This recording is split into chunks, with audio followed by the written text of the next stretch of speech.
That's what I fucking bought the game for. And then I got my ass kicked. But you know what? I'm loving it. I'm loving the secret hard mode.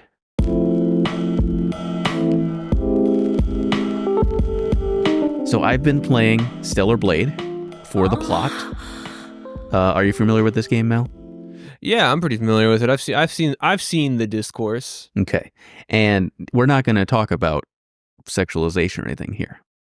Okay. Forget all that. What is there to talk about? What else is there to talk about?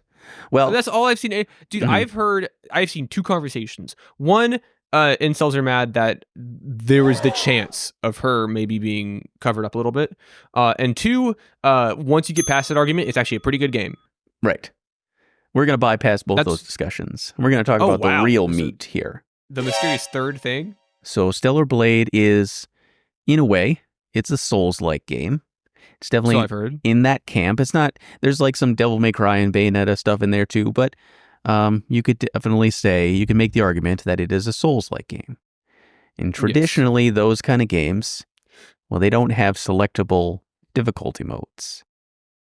This game does.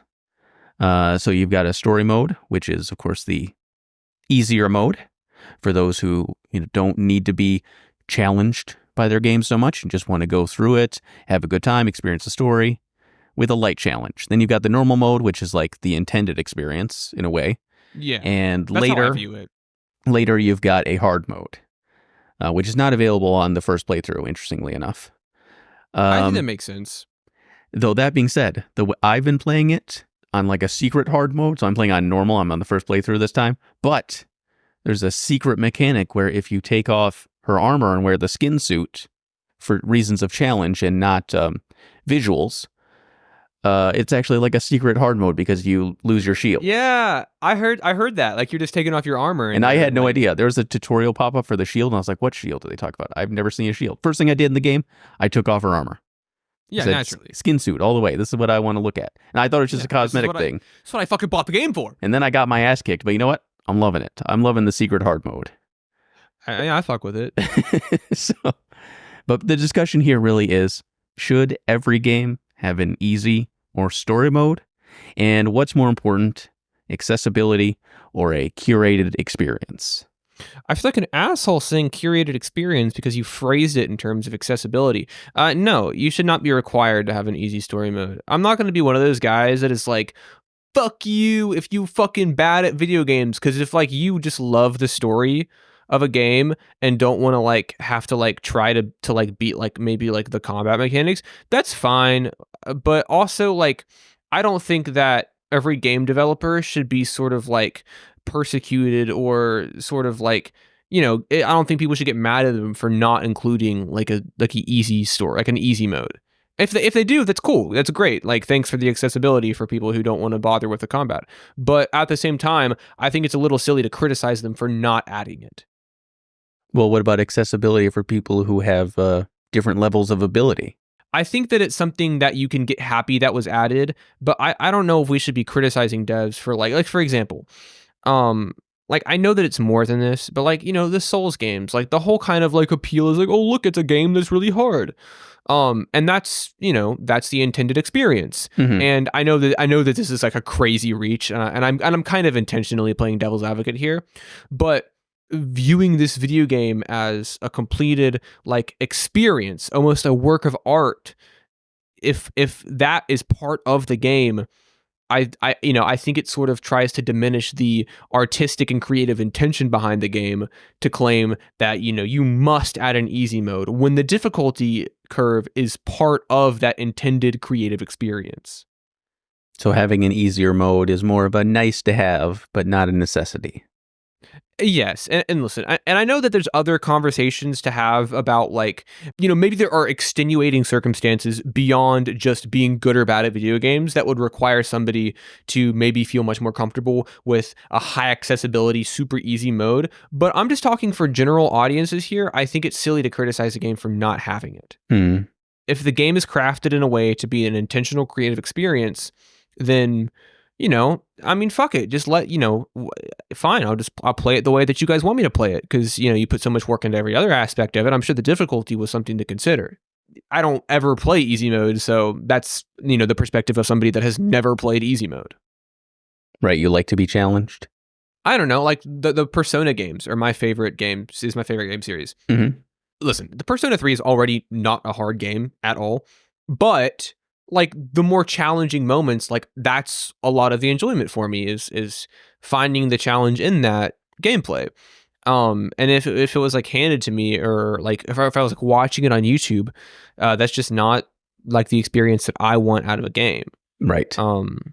But I mean, if people want easy mode, that's, like I said, that's totally fine. I get it. That's a valid kind of like means of experiencing a game. But the devs don't have to add it. It's just if they want to.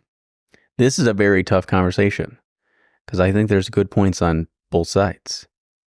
No, I definitely agree, because I remember when this was more of a conversation than it is now. It kind of like became trending for a second, and a lot of the people arguing for a sort of like the necessity of an easy mode had some very good points. Mm-hmm. Just at the end of the day, I guess it's kind of a cop-out argument, but my argument is that is good, but it shouldn't be required, which I know is kind of like bullshit, but I know that's kind of the card that I'm going to play.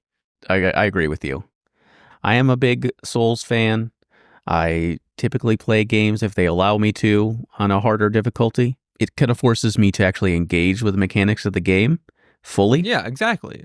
Like, I will never forget playing through the Resident Evil 4 remake on hard mode because it fucking kicked my ass. But I feel like I enjoyed it way more because of that. It's like you feel like rewarded.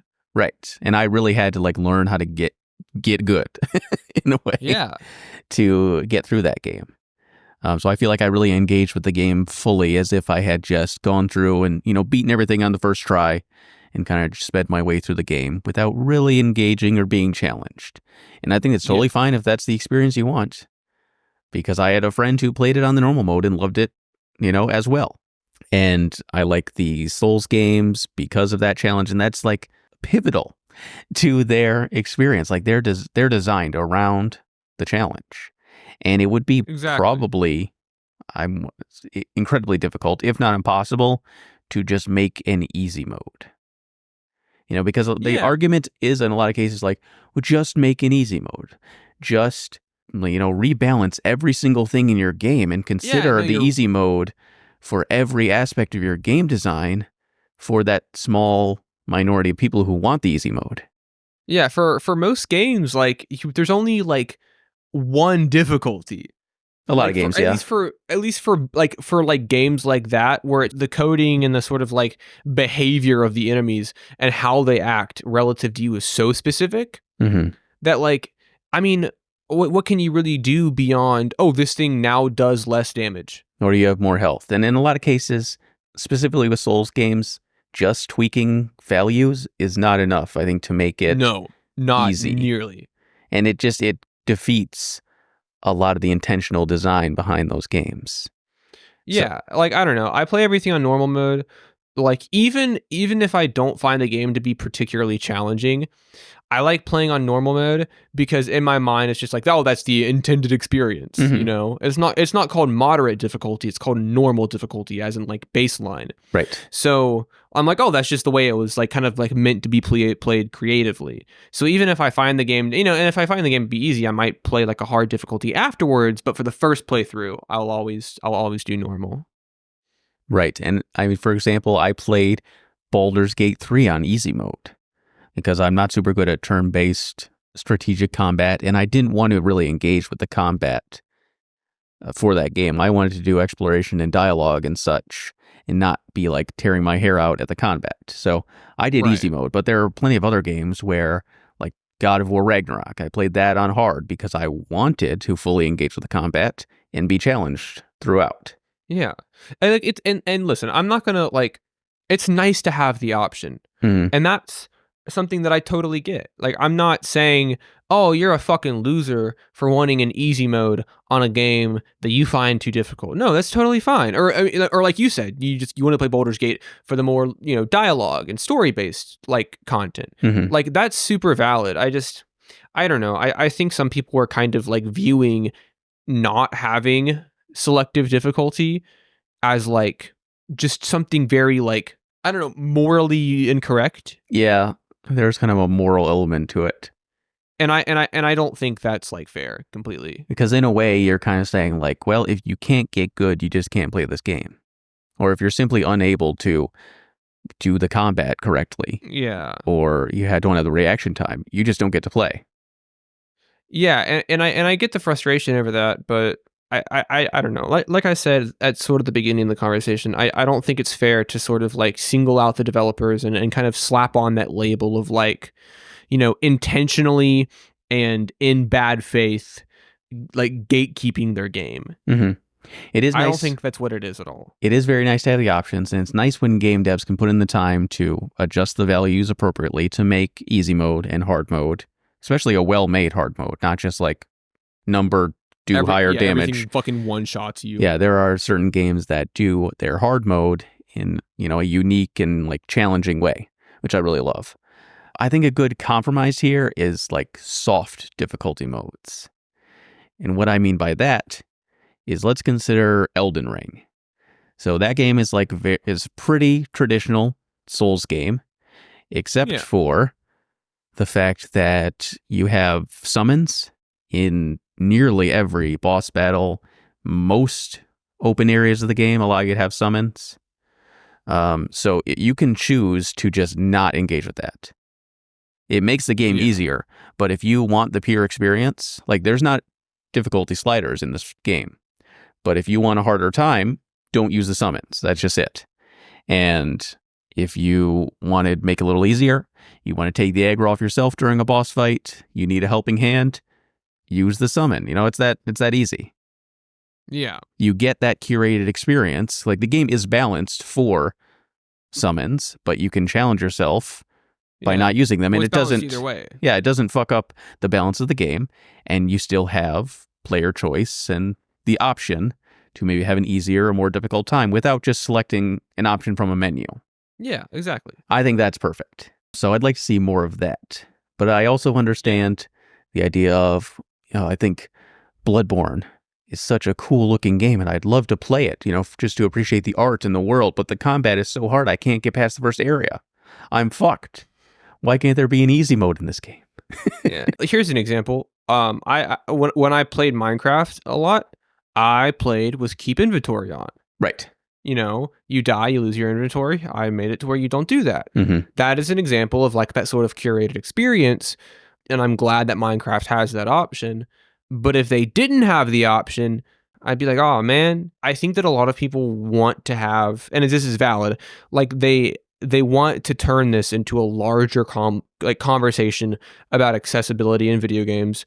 And I think that a couple specific games, such as like Elden Ring, kind of just like got caught in the crossfire and intentions kind of got muddied up behind like what people actually like wanted out of video game accessibility. Mm-hmm. I don't think that it's a sort of like moral or ethical misguidance to maybe not like adhere to those conventions or standards of like having easy, normal, difficult. Mm-hmm. I agree. Like modes.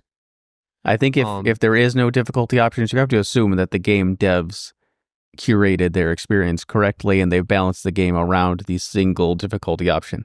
And that having adjustable difficulty options in a game where there is none, that would potentially ruin the mechanics of the game. Like, okay, for example, one of my favorite games of all time is Omori. Right. Omori has one difficulty, and Mm-hmm. it's just the difficulty that the game is. There's no options. There's some parts of the game that are kind of like grindy and easy. You're just kind of blowing through. And there's some battles of the game that are pretty fucking hard. But like everything feels like balanced and like the hard fights feel earned and like the easy fights feel like a breather almost. It just very much feels intentional. It's not just like, okay, this is just how hard we'll make the game. Like it feels intentional to the progression of the game. Like, could they have achieved that balance if they had to balance for multiple difficulty modes? Exactly. Probably not. Maybe they couldn't have. Yeah. I mean, it's, as a small team in the first place, maybe that just wasn't something that they had time to manage. I think another good example is Sifu, which is a kung fu game that came out a couple years ago. But basically it came out with one difficulty mode, and it was pretty challenging. And then later down the line, they released a hard mode and an easy mode. So it's kind of like They saw the response to their game, and they took the additional time to add on easy mode, hard mode, and balance their game accordingly. So that's like a perfect example of like, that's how you should do difficulty. That's true. I guess just having a finished product out there available to buy is the best playtest you can have. Yeah, I thought you were going to be critical of it for a second. Like, why did they just put this in the original game? But that would have eaten up development time, and it probably would have hindered the intended experience design. So I think it's good that you can make a easy and hard with like input from actual players. Yeah, I think that's a really good way to go about it. Subscribe for more videos and shorts from The Long Couch. Follow the link in the description below to stream full episodes on Spotify. And keep up with Carl and Mel on Instagram and Twitter.